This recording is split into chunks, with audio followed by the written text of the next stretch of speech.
That's funny. So I often criticize the DLP technology. If you could look inside where your lasers are hitting on that chip, you would see all the MEMS devices there. Okay? This is the problem with DLP chips, and no one wants to admit it. Okay? It's the technology that works best for projectors. But when I hear any projector company, including AWOL, the one I own, tell me, oh, the lasers are good for 20,000 hours, they can no more say that than it's going to fucking rain chickens tomorrow. They don't know that. They don't know that. Okay? It has never been proven anywhere, not even in a laboratory. It's all either computer simulation or lab simulation where they speed up time. Okay? Bullshit. They have no idea how long those are going to fucking last. Number two, those DLP chips. I have never had a DLP chip that lasted more than 2 years.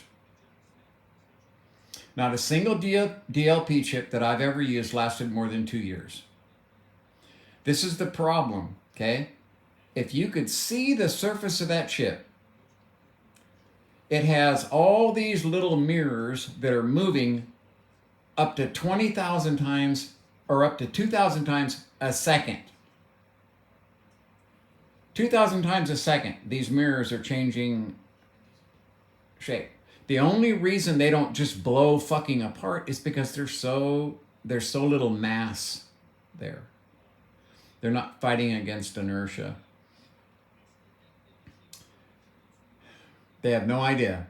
It was my only reservation to buying a DLP projector. But there weren't any that were 3D that weren't DLP that were low lag. I have, as far as I'm concerned, there is no better projector than an AWOL.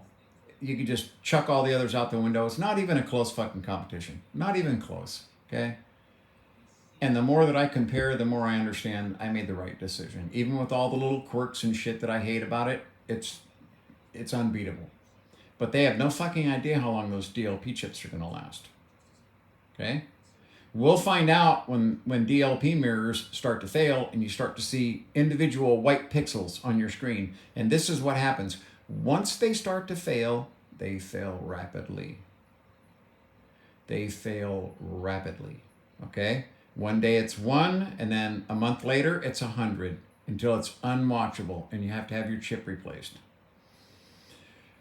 The original Samsung 65 inches that I had against the wall over here, I had 3 of them. And all 3 of those DLP chips went bad within 2 years. All 3 of them. And they were so bad that you could buy for $150, you could buy the chip on Amazon.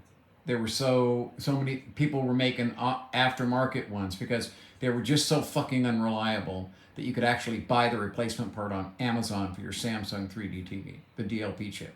So that is my only thing here. And I'm doing a lifespan check on this projector, okay? As soon as I see a DLP chip, a MEMS device failure, I'll let you know, and we'll know what the lifespan is. We will absolutely, positively, 100% know what the lifespan is because they're all incredibly, they're almost like clones. They're almost identical, okay? Because of the way they're manufactured, their size, they're almost all identical, okay? You're not going to have a bad chip every now and again. It's either going to all be bad or they're all going to be good. So we'll know how long this AWOL DLP chip lasts, okay? I run all of my stuff on lower light. I don't have anything bright. I don't, because I have a dark room that's made for a projector basically. I run it at a very low temperature. So less heat, less light. And so I'm treating it really nice. We'll see. I guess we'll all know, right? The day that white spot shows up, and it's really fucking obvious. You can't hide it. When there's only one, you can put up with it for a little while. That's what we found out for a few days, but your eye is constantly being drawn over to it, constantly being drawn to that damn dot that was up there. And then it was like a star field next thing you knew. So we'll find out. But those things move. It's the mirror. They're little mirrors on MEMS devices. That's how the DLP technology works. And I know no one that I talked to knew how the technology worked. It's actually moving mirrors on the fucking chip. And they move thousands of times a second. And so are they going to wear out? Well, we're going to find out, aren't we? I've had no faith in DLP technology since my first experience, and now here I am with another very expensive DLP product. But hopefully the chip can be replaced. Okay? In which case, if it's $500 to replace the chip, I'm okay. If this lasts me 4 years and I have to buy a $500 chip, that's kind of a ripoff. But if it lasts 5 years and I have to buy a $500 chip, I'm going to be okay with it. All right?